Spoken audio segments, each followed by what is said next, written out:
आप ये डेट देखिएगा, 9 नवंबर 2021 की डेट है, लेकिन 10 तारीख को इसको कोर्ट में प्रेजेंट नहीं किया गया। ना ही मुझे पर्सनली इन्फॉर्म किया गया। मुझे भेजा गया है कब? 20 नवंबर को। 10 तारीख की शाम को प्रिंसिपल सेक्रेटरी मेडिकल एजुकेशन एक मीडिया को रिलीज कर देते हैं कि डॉक्टर कफील को टर्मिनेट कर दिया गया है, उनको नौकरी से निकाल दिया गया है। पूरी कहानी तो आपको शायद पता होगा किस तरह से 10 अगस्त 2017 को बीआरडी मेडिकल कॉलेज, जो 950 बेड का हॉस्पिटल है, 950 बेडेड हॉस्पिटल, जिसमें उस वक्त 1500 पेशेंट एडमिट थे,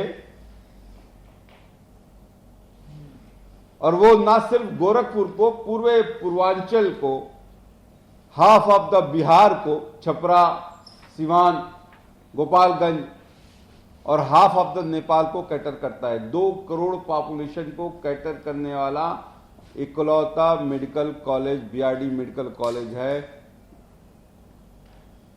10 अगस्त 2017 को 7:30 बजे लिक्विड ऑक्सीजन खत्म हो गई थी, और 13 अगस्त 2:15 पे लिक्विड ऑक्सीजन की सप्लाई स्टार्ट हुई थी। यानी 54 घंटे तक पूरे मेडिकल कॉलेज में लिक्विड ऑक्सीजन थी ही नहीं। जंबो सिलेंडर्स लाए गए थे, इमरजेंसी में लाए गए थे। सरकार ये मानती है कि 500 सिलेंडर उन 54 घंटों में लाए गए थे, लेकिन कौन लाया था उसका नाम बताने से डरती है।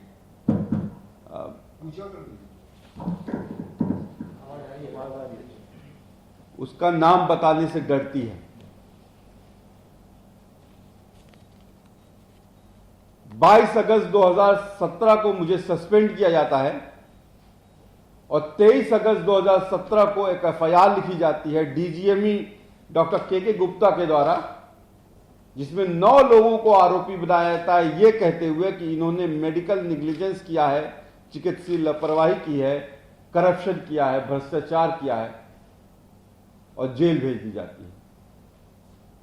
9 महीने तक कोई कोर्ट में सुनवाई नहीं होती है।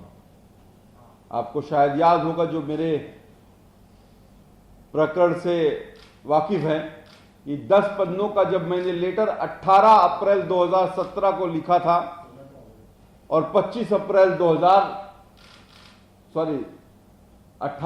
2018 को लिखा था, और 25 अप्रैल 2018 को बेल देते वक्त ऑनरेबल यशवंत वर्मा, जस्टिस ने इलाहाबाद हाई कोर्ट ने क्लियरली कहा कि डॉक्टर कफील ने कोई मेडिकल निग्लिजेंस नहीं किया है, डॉक्टर कफील ने कोई करप्शन नहीं किया है, not even a single evidence produced by Uttar Pradesh government, और डॉक्टर कफील का ऑक्सीजन के टेंडर से लेना देना कुछ नहीं था।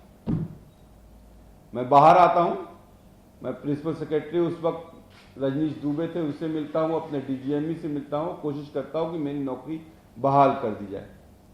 नहीं होती है तो मैं हाई कोर्ट जाता हूं। हाई कोर्ट ऑन 7 मार्च 2019 को यूपी गवर्नमेंट को कहता है कि 90 डेज के अंदर इंक्वायरी खत्म करो, और 18 अप्रैल को सबमिट हुई थी। 18 अप्रैल 2019 को हिमांशु कुमार प्रिंसिपल सेक्रेटरी ने इंक्वायरी रिपोर्ट दी, जिसमें उन्होंने कहा कि डॉक्टर कफील सबसे जूनियर डॉक्टर थे। डॉक्टर कफील ने 54 घंटे में 500 सिलेंडर अरेंज किए। डॉक्टर कफील उस दिन छुट्टी पे रहने के बावजूद हर निर्दोष जान बचाने की कोशिश की। डॉक्टर कफील पे कोई करप्शन और मेडिकल निग्लिजेंस के सबूत नहीं मिलते हैं। हाँ, उन्होंने मुझे 2 आरोपों में आरोपी बनाया, जो कि 2 आरोप ये थे कि मैं प्राइवेट प्रैक्टिस करता हूं, लेकिन उन्होंने साफ कहा कि 8 अगस्त 2016 से पहले प्राइवेट प्रैक्टिस करते थे, 8 अगस्त 2016 के बाद नहीं। सरकार को ये रिपोर्ट पब्लिश करने में 6 महीने लगे। मुझे तो लगता है क्योंकि उस वक्त लोकसभा चुनाव थे तो इसलिए रोक लिया गया था। बहरहाल ये रिपोर्ट पब्लिक में आई अक्टूबर 2019 में, और सरकार ने रिपोर्ट पब्लिक होते ही हिमांशु कुमार जो प्रिंसिपल सेक्रेटरी जिन्होंने रिपोर्ट दी थी वो स्टडी लीव पे चले गए। और आपको जान के हैरानी होगी कि उनकी वापसी कब हुई है, 13 नवंबर 2021 को, 2 साल बाद, मेरे टर्मिनेशन के बाद। तो एक अधिकारी जो अनबायस्ड होके रिपोर्ट देता है वो स्टडी लीव पे भेज दिया जाता है, 2 साल बाद उसका वापस आता है मेरे टर्मिनेशन के बाद। बहरहाल मैं फिर सुप्रीम कोर्ट जाता हूं और सुप्रीम कोर्ट 10 मई 2019 को कहता है कि सस्पेंशन 90 दिनों से ज्यादा नहीं हो सकता और इनका पेमेंट किया जाए, इनको हाफ सैलरी दी जाए। सरकार टाल मटोल करती रहती है और कहती है कि हम पहली रिपोर्ट को नहीं मानेंगे। उन्होंने दूसरी रिपोर्ट, दूसरी इंक्वायरी कमेटी बनाई जिसमें प्रिंसिपल सेक्रेटरी अनुराग श्रीवास्तव इंक्वायरी ऑफिसर बने। इस बीच मुझ पे एनएसए लगा दिया जाता है ये कहते हुए कि मैंने भड़काऊ भाषण सीएए एनआरसी के खिलाफ दिया है अलीगढ़ मुस्लिम यूनिवर्सिटी में। हालांकि उसको भी हाई कोर्ट और सुप्रीम कोर्ट ने ये कहते हुए कि the speech was about integrity and unity of India, DM has not applied his mind करके not only question by NSA as well as 3 extension, 3 महीने का एक्सटेंशन दिया था। मैं फिर जब जेल से बाहर आता हूं तो हाई कोर्ट में अप्रोच करता हूं कि भाई 4 साल हो गए हैं, मुझको मेरी नौकरी वापस दी जाए। आपको यह भी बता दूं, जैसे ही उत्तर प्रदेश सरकार मुझ पर एनएसए लगा के मुझे मथुरा जेल में बंद करती है, यह भी एक कोइंसिडेंट है। जैसे मैंने हिमांशु कुमार वाला कोइंसिडेंट बताया, यह भी कोइंसिडेंट है कि फरवरी में मुझे जेल भेजा जाता है और फरवरी में ही 8 में से 7 को अक्यूज थे, जिसमें डॉक्टर राजीव मिश्रा जो प्रिंसिपल थे उस वक्त के, डॉक्टर सतीश कुमार जो ऑक्सीजन के इंचार्ज थे, और अकाउंटेंट, सबकी बहाली हो जाती है मेरी को छोड़ के। एनीवे, हाई कोर्ट ने 6 अगस्त 2021 को सेकेंड इंक्वायरी को उत्तर प्रदेश सरकार ने खुद वापस ले लिया और 9 सितंबर 2021 को मेरे पर जो सेकेंड सस्पेंशन की लगाया गया था, ये कहते हुए कि मैं सरकारी नौकरी में रहते हुए सरकार को क्रिटिसाइज करता हूं, उसको भी स्टे लगा दिया। अब इनके पास क्या चारा रह जाता? तो अब इन्होंने बिना मुझे चांस दिए हुए, क्रॉस एग्जामिनेशन का चांस नहीं दिया, और आलोक कुमार जो प्रिंसिपल सेक्रेटरी हैं उन्होंने ये एक अपने से इंक्वायरी बनाई जो पुराने दस्तावेज थे उसके हिसाब से इन्होंने मुझे जो 4 आरोप लगे थे उसमें से 3 आरोप को मुझे मुजरिम बना दिया है। 4 आरोप कौन कौन से हैं आपको बता दूं। पहला आरोप यह है कि मैं प्राइवेट प्रैक्टिस करता था, जिसपे खुद अपनी इस रिपोर्ट में भी ये मान रहे हैं कि 8 अगस्त 2016 के बाद डॉक्टर कफील के ऊपर प्राइवेट प्रैक्टिस करने का कोई सबूत नहीं है। मैंने medical college, Gorakhpur medical college 8 अगस्त 2016 को ज्वाइन किया था। तो मैं 8 अगस्त 2016 से पहले क्या करता था, इससे किसको क्या मतलब होना चाहिए? मैं उनका एम्प्लॉय नहीं था। बहरहाल इन्होंने ये लिखते हुए भी ये माना है कि ये प्राइवेट प्रैक्टिस करते थे, और अतः जांच अधिकारी द्वारा आरोप संख्या 1 में इनको आरोपी बनाया जाता है। दूसरा आरोप मुझ पे यह लगाया गया कि मैं यूपी में BRD medical college Uttar Pradesh में है, तो यूपी मेडिकल काउंसिल में मेरा रजिस्ट्रेशन नहीं था, फिर भी इन्होंने नौकरी ले ली। अरे भाई, नौकरी आपने ही दी, नौकरी उत्तर प्रदेश पब्लिक कमीशन ने दी, उसने नहीं चेक किया। बहरहाल मैंने उनको पढ़ाया और उन्होंने लिखा भी है, every person whose name if for the time being born on the Indian medical register shall be entitled according to his qualification to practice as a medical practitioner in any part of India। मेरा registration medical council of India में है, तो मैं भारत में कहीं भी practice कर सकता हूं, जॉब ले सकता हूं। ये कह भी रहे हैं, लेकिन फिर भी कह रहे हैं कि आरोप संख्या 2 भी आरोपी पे सिद्ध होती है, क्योंकि उसका उत्तर प्रदेश मेडिकल काउंसिल में रजिस्ट्रेशन नहीं था।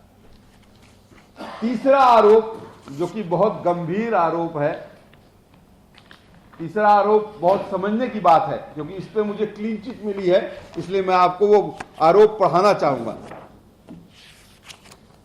बीआरडी मेडिकल कॉलेज गोरखपुर के बाल रोग विभाग में बच्चों की आकस्मिक मृत्यु की घटना के समय आप मौजूद थे। आपके द्वारा पत्राचार में प्रधानाचार्य और अन्य अधिकारियों को कोई सूचना नहीं दी गई। आप द्वारा महत्वपूर्ण परिस्थिति में रहते हुए जीवन रक्षक, ये मान रहे हैं कि ऑक्सीजन जीवन रक्षक होती है, जीवन रक्षक ऑक्सीजन की कमी जैसे महत्वपूर्ण घटना को तत्कालीन उच्च अधिकारियों के संज्ञान में नहीं लाया गया, जो कि आपके मेडिकल निग्लिजेंस का परिचायक है। नोट करिएगा, आरोप संख्या 3 जो है मेडिकल निग्लिजेंस को कहती है कि आपने आपकी चिकित्सा लापरवाही की वजह से बच्चे मर गए। मेरे पर 308 का मुकदमा आज भी गोरखपुर लोअर कोर्ट में चल रहा है कि मैंने गला दबा दबा के बच्चों को 63 बच्चों को मार दिया है। बहरहाल आगे लिखते हैं, आपके प्रश्नगत आप कृत्य से स्पष्ट है कि आपके तत्कालीन प्रधानाचार्य से उत्कोच हेतु दूर संधि थी, यानी कि आपका और प्रिंसिपल का साठगांठ था, पैसे का लेन देन होता था, जिसके कारण आपके प्रश्नगत कदाचार शासकीय नियमों का उल्लंघन करता है, जिसे हेतु आप पूर्ण रूप से दोषी है। यह आरोप लगाया है, तीसरा आरोप है।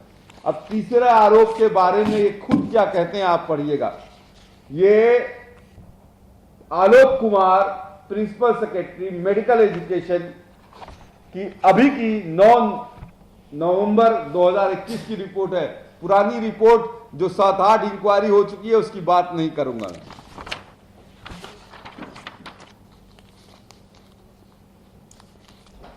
याचिकाकर्ता ने अपने उच्च अधिकारियों को तत्काल रूप से लिक्विड ऑक्सीजन की कमी की सूचना दी।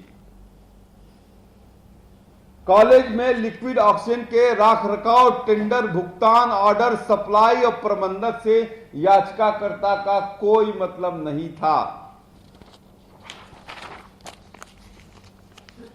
हर निर्दोष जान बचाने के लिए अपने स्तर पर वार्ड का प्रबंध और जंबू सिलेंडर की व्यवस्था की, जो कि लिक्विड ऑक्सीजन की अचानक सप्लाई रुकने के कारण हुई थी।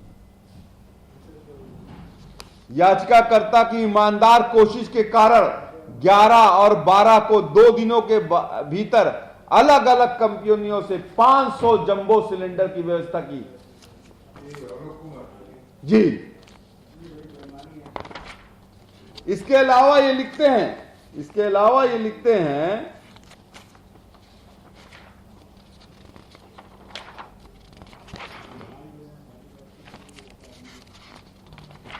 बड़ी लंबी रिपोर्ट है। बहरहाल इसके अलावा ये लिखते हैं कि अपचारी, यानी कि मैं अपचारी द्वारा इस संबंध में उपस्थित पंजीकरण की छाया प्रति, मैं 10 तारीख को छुट्टी पे था, उसकी मैंने अटेंडेंस शीट लगाई है। अपचारी अधिकारी द्वारा इस संबंध में उपस्थित पंजीकरण की छाया प्रति उपलब्ध कराई गई है, जिससे यह प्रचलित होता है। That means he was taken casual leave on 10 अगस्त 2021 को। 10 तारीख को मैं छुट्टी पे था, तो क्या मुझे ऊपर से हवा आता कि मुझे पता चलता कि मतलब मैसेज आता कि ऑक्सीजन आज खत्म हो जाएगी। मुझे तो रात में 12:30 बजे व्हाट्सएप पे मैसेज आया था कि ऑक्सीजन खत्म हो गई है, बच्चे मर रहे हैं। आगे लिखते हैं, अपचारी द्वारा उच्च अधिकारियों को सूचित किए जाने के संबंध में वोडाफोन नंबर इतना इतना द्वारा डॉक्टर महिमा मित्तल, डॉक्टर सतीश कुमार, डॉक्टर राम कुमार जायसवाल को सूचित किए जाने का उल्लेख अभ्यावेदन में दिया गया है। उक्त नंबर पर वार्ता दिए जाने के संबंध में बिल की प्राप्ति भी उपलब्ध कराई गई है। बिल में उक्त नंबर प्रदर्शित हो रहे हैं। इससे यह पता चलता है कि अपचारी यानी कि डॉक्टर कफील दिनांक 11 को रात के 1 बजे से ही उच्च अधिकारियों के संपर्क में थे। फिर कहते हैं कि न्यायालय ने कहा है कि having considered the submission advance the court notes that there is no material on record which may establish medical negligence against Dr. Kafil Khan. He was also not stated to be a part of the tendering process that resulted of the entity which was charged with the supply of medical liquid oxygen. तो आखिर में ये लिखते हैं भाई, अब ये इन्होंने अच्छे अधिकारी हैं तो हो सकता हो शायद जो है कुछ लीवे दिया हो। लिखते हैं कि सबसे ये पता चलता है, अतः वर्णित स्थिति में आरोप संख्या 3, मैंने आपको बताया आरोप संख्या 3 कौन सा था, मेडिकल निग्लिजेंस ऑफ करप्शन का। आरोप संख्या 3 के संबंध में अपचारी द्वारा उपलब्ध कराए गए साक्ष्य में बल है, यानी कि मेरी बात में दम है। अतः अनुशासनिक पदाधिकारी द्वारा जांच अधिकारी से स्थापित भिन्न मत अपचारी पर प्रमाणित नहीं होता है। That is I am not what is about corruption and medical negligence. हाँ, 9 नवंबर। एनीवे ये भी मान रहे हैं कि शिक्षकों में सबसे कनिष्ठ था, यानी जूनियर मोस्ट कंसल्टेंट था मैं। चौथा आरोप यह है कि मैं 100 वार्ड का प्रभारी था।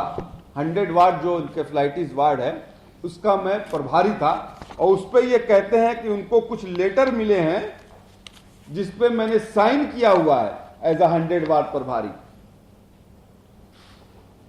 मुझे अपॉइंटमेंट लेटर नहीं दिखाते हैं, जिसे मुझे अगर 100 वार्ड का अपॉइंटमेंट किया गया है तो मेरा एक अपॉइंटमेंट लेटर होगा ना, वो नहीं दिखाते हैं। कहते हैं आपने कुछ लेटर में साइन किया हुआ है एज अ 100 वार्ड, इसीलिए आप 100 वार्ड के प्रभारी हैं, इसलिए आरोप संख्या 4 आप पे सिद्ध होता है। और फाइनली ये लिखते हैं कि अपचारी अधिकारी के विरुद्ध आरोप संख्या 1, 2, 4 पूर्ण रूप से प्रमाणित किया जाता है। आरोप संख्या 3 जो मेडिकल नेग्लिजेंस और करप्शन का है वो अप्रमाणित पाया जाता है। अब आप लोग इतने लोग बैठे हुए हो, बता दो इस बात पे मुझे मेरी नौकरी से निकाल दिया जाएगा? नहीं। लेकिन ये लिखते हैं कि चूंकि ये 8 अगस्त 2016 से पहले प्राइवेट प्रैक्टिस करते थे, इसलिए इन्होंने सेवा के नियमों का उल्लंघन किया है, इसलिए इनको नौकरी से निकाला जा रहा है। ये रिपोर्ट मैं आपको दूंगा। इसके अलावा कुछ पेपर आपको दिखाना चाहता हूं, थोड़ा सा और टाइम लूंगा बस आपका, उसके बाद खत्म करते हैं। थोड़ा सा और टाइम लूंगा। पेपर कुछ दिखाना चाहता हूं कि क्यों ये किया गया, आखिर किया क्यों गया, ये क्यों डॉक्टर कफील को बकरा बनाया जाता है। अच्छा, ये मत समझिएगा कि सिर्फ मुस्लिम हो इसलिए बनाया। योगी जी मेरे गोरखपुर के हैं और हम लोग जो हैं मतलब योगी जी हैं हम लोगों के लिए, गुरु हैं, और हमारा गोरखनाथ टेम्पल है, वहाँ पे सब आदर करते हैं। और इससे पहले अगर आप 9 जुलाई और 9 अगस्त को जब ये मुख्यमंत्री बनने के बाद भी आए थे तो अच्छा संबंध था, कोई वो नहीं था। बली का मैं बार बार ये कहता हूं कि अगर वो डॉक्टर कपिल मिश्रा होता, डॉक्टर कपिल जॉन होता, डॉक्टर कपिल कुमार होता, तब भी योगी जी वही करते, क्योंकि उनको बचाना था अपने लोगों को। कौन लोगों को, उसको मैं बताता हूं। अब ये कहानी थोड़ी सी 10 मिनट और लूंगा जी। कहानी स्टार्ट होती है जब योगी जी चीफ मिनिस्टर बन जाते हैं। पुष्पा सेल जो सप्लाई करता था लिक्विड ऑक्सीजन की, उसने इनको एक लेटर लिखा कि भाई मेरा इतना पैसा हो गया है, मुझे आप दे दो, नहीं तो मैं लिक्विड ऑक्सीजन बंद कर दूंगा। ये देखिएगा, ये लेटर भी आपको दूंगा। ये लेटर लिखा हुआ है 6 अप्रैल 2017 का, 6 अप्रैल 2017 का लेटर है। किसको लिखा गया है? मुख्यमंत्री उत्तर प्रदेश सरकार और स्वास्थ्य मंत्री उत्तर प्रदेश सरकार, माननीय आशुतोष टंडन जी थे उस वक्त, और मुख्यमंत्री योगी आदित्यनाथ जी। क्या लिखा है पुष्पा सेल ने? पैसा दे दो, मेरा बहुत बकाया हो गया है। कहते हैं इन्वेस्टिगेशन ऑफिसर ने अपने जांच में लिखा है, जिसको पुष्पा सेल के स्टेटमेंट है, उसमें लिखा है कि 10% कमीशन मांगा जा रहा था 68 लाख का ड्यू पे करने के लिए, उसने नहीं दिया, क्योंकि कहता था उतनी कमाई नहीं होती थी, तो कहां से देता। 14 लेटर हैं, आप पूरा लेटर आपको दे दूंगा, पूरा पढ़ सकते हो ये, पर मेन लेटर आपको दिखाता हूं। दूसरा ये सबसे इंपॉर्टेंट लेटर है, ये देखिए लेटर लिखा हुआ है 9 अगस्त 2017 को, 24 घंटे पहले जब यह घटना हुई थी, जिस दिन, अब किसको दिया गया है? स्वास्थ्य मंत्री को, आशुतोष टंडन जी को पर्सनली हैंड ओवर किया गया है, हाथ में दिया गया है। और 9 अगस्त 2017 को उसी दिन दोपहर में मुख्यमंत्री जी आशुतोष टंडन जी के साथ जाते हैं, मेडिकल कॉलेज का दौरा करते हैं। अब क्या लिखा है? 68 लाख रुपया दे दो, नहीं तो 24 घंटे सिर्फ ऑक्सीजन चलेगी। सेंट्रल पाइपलाइन ऑक्सीजन 24 घंटे में खत्म होने वाली है। तो कहते हैं योगी जी हमको पता ही नहीं था, और कहते हैं आशुतोष टंडन हम की पता ही नहीं था, और जो हेल्थ एजुकेशन मिनिस्टर है वो कहते हैं अगस्त में तो मौतें होती रहती हैं।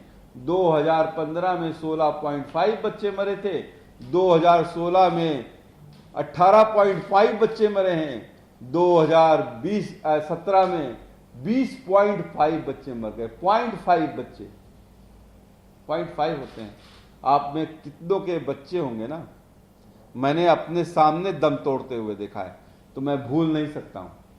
उन 54 घंटों में 400 बच्चे थे, और मेरे सामने बहुत से बच्चों ने दम तोड़ा। हम ऑक्सीजन सिलेंडर लाते थे, खत्म हो जाता था, अब बच्चे मरते रहते थे।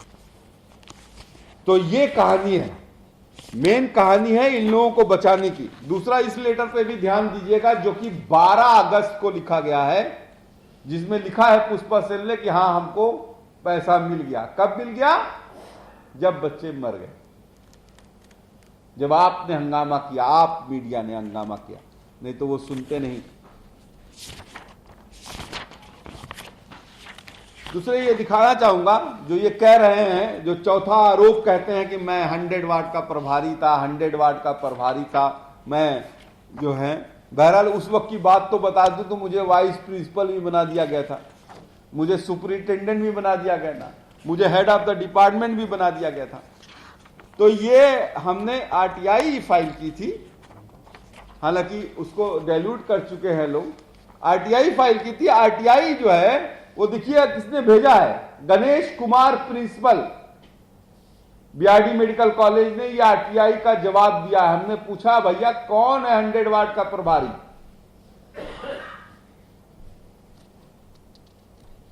इस आरटीआई को ये कहते हैं ये फर्जी है, गलत तरीके से निकल गई। अगर फर्जी है, गलत तरीके से निकल गई, तो तुम सूचना आयोग के कमिश्नर को जेल के लिए भेज दे रहे भाई। क्या लिखा है इसमें? दिनांक 11 द्वारा डॉक्टर भूपेंद्र शर्मा सह 4 बाल रोग विभाग को एईएस का 100 वाट का प्रभारी अधिकारी बनाया जाता है। किसको बनाया जाता है? भूपेंद्र शर्मा को। जिस लिपिक ने साइन किया है ना, उसको सस्पेंड कर दिया गया है, लेकिन गणेश कुमार को सस्पेंड नहीं किया गया है। क्यों?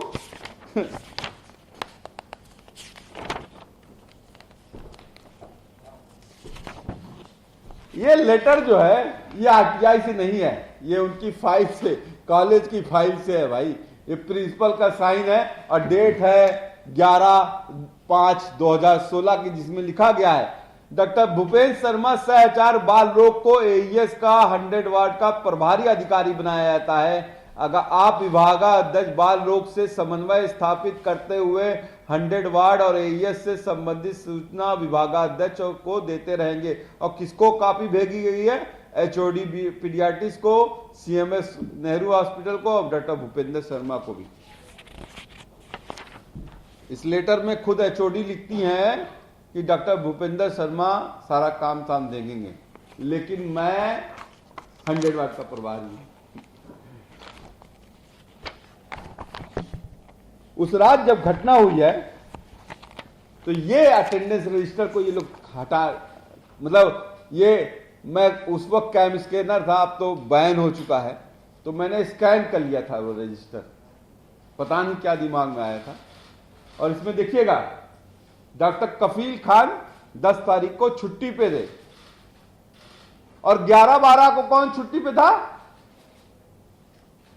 11/12 को कौन छुट्टी पे था? डॉक्टर महिमा मित्तल, जिस दिन कांड हो गया। क्या कह के छुट्टी पे चली गई कि मुझे स्वाइन फ्लू है। डॉक्टर महिमा और अदिता मेहता को उन्होंने कार्यभार दे दिया। अब ये इंटरनल पॉलिटिक्स की जो हमारे योगी जी महाराज करते हैं उसका भी एक पार्ट है ये। अब आप इस अटेंडेंस रजिस्टर को देखिए, कितने डॉक्टर हैं? 14 तो कंसल्टेंट हैं। पूरे मेडिकल कॉलेज में 168 डॉक्टर हैं, 5000 कर्मचारी हैं, 5000। और कितने डॉक्टर हैं? 168। और सबसे जूनियर डॉक्टर कौन है? डॉक्टर कफील खान। और डॉक्टर कफील खान जो है वो पूरा मेडिकल कॉलेज चलाता था, वही दोषी है।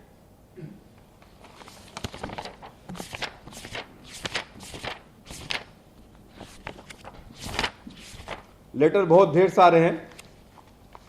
ये चार्ट है जिसमें बच्चे मरे हैं। कभी सोचिएगा, आपके अपने ही बच्चे होते, कहते हैं कि मां के जिस्म का हिस्सा होता है, जिसे उंगली काट दो ना वैसे दर्द होता है।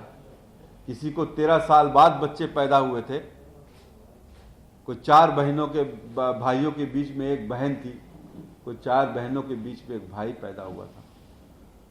कोई तिरुपति गया था तो कोई अजमेर गया था, सब मर गए। क्यों मर गए थे? क्योंकि 68 लाख रुपए सरकार ने दे दिए। ये उन बच्चों की लिस्ट है। वो आज भी, सिर्फ मेरी बात नहीं है, वो आज भी इंसाफ के लिए भटक रहे हैं। बहरहाल आपको ये सब बातें मालूम होगी, बस ये नहीं, सबको, बहुत लोगों को नहीं पता है कि उस रात, जैसे सिंपल मैं समझाना चाहूंगा कि कॉलोनी में अगर फ्लैट में रहते हो तो टंकी का अगर पानी खत्म हो जाए तो किसी फ्लैट में तो पानी नहीं आएगा। तो जब मेडिकल ऑक्सीजन खत्म हो गया मेडिकल कॉलेज में, तो पूरा का पूरा मेडिकल कॉलेज में ऑक्सीजन नहीं ना है कि सिर्फ बच्चे मरेंगे, एडल्ट भी मरेंगे। ये 18 लोगों की लिस्ट है, नाम के साथ दे रहा हूं, फोन नंबर के साथ, फोन कर लीजिएगा। ये 18 लोग उस दिन मर गए थे। 18 एडल्ट हैं जिनकी आज तक कोई बात नहीं करता है। बात सिर्फ करता है पीडियाट्रिक की बात की, क्योंकि रात में देखा था मुझे सिलेंडर लाते वक्त मीडिया ने भी उसी को बताया, पीडियाट्रिक वार्ड, बच्चे मर रहे, बच्चे मर रहे। अरे ये भी मरे थे, एक मां भी मरी थी जिसके पेट में बच्चा था।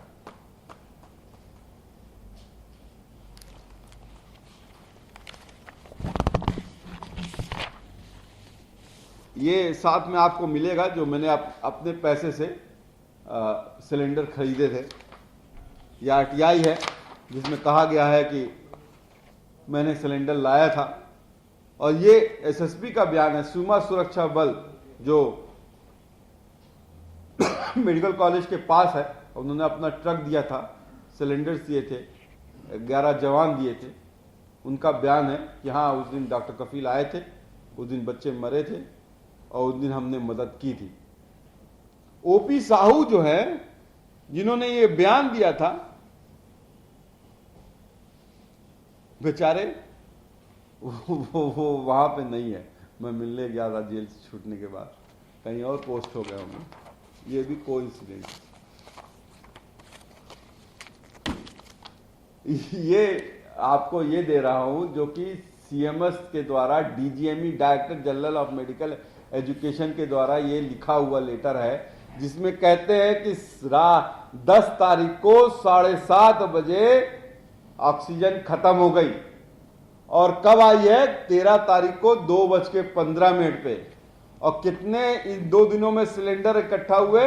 225 सिलेंडर 11 तारीख को और 12 तारीख को 250 सिलेंडर, यानी करीब करीब 500 सिलेंडर। कौन लेके आया? नहीं बताएंगे, वो मैं नहीं बता पाऊंगा, हैं? वो कहते हैं वो हम नहीं बताएंगे। उत्तर प्रदेश सरकार एक संविधान के अंदर में काम करती है। हमारे मुख्यमंत्री भी संविधान की शपथ लेते हैं, जो चाहे वो चीफ सेक्रेटरी हो, चाहे वो प्रिंसिपल सेक्रेटरी हो, वो संविधान की सकल शपथ लेता है। और ये देश जो है वो संविधान के बल पे ही चलता है।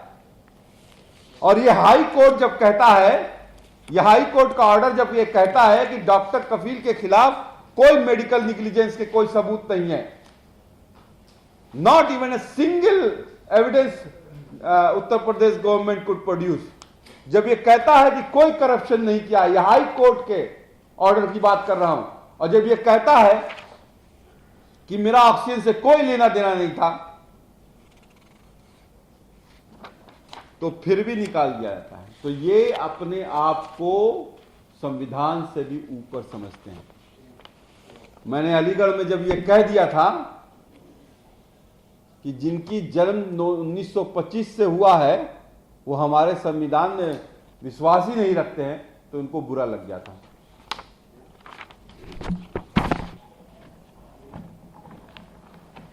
दो रिपोर्ट और दिखाना चाहूंगा, चूंकि डॉक्टर्स की रिपोर्ट है तो इसलिए आपको ज्यादा एथेंटिक लगेगी।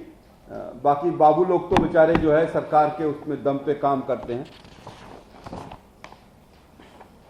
ये हरीश चिलानी जो हैं हमारे, ये लेडी हार्डिंग जो है सफदरजंग हॉस्पिटल, ये सब दिल्ली में ही है। और वहीं से एक टीम JP नड्डा सर ने बनाई थी, उस वक्त हेल्थ मिनिस्टर थे JP नड्डा, उन्होंने बनाई थी। और उन्होंने ये रिपोर्ट दी है जिसमें ये कहा है कि BRD मेडिकल कॉलेज इतना ओवरक्राउड था कि एक वार्मर पे 4-4, 5-5 बच्चे थे, एक बेड पे 2-2, 3-3 बच्चे थे। डॉक्टरों की लगभग 75% पोस्ट खाली पड़ी हुई थी। नमस्कार, मैं हूं मानक गुप्ता। अगर आपको हमारा ये वीडियो पसंद आया हो तो इसे लाइक और शेयर जरूर करें, और हां, हमें सब्सक्राइब और फॉलो करना ना भूलें ताकि आप देश और दुनिया की कोई खबर मिस ना करें। तो जुड़े रहिए हमारे साथ और देखते रहिए News 24।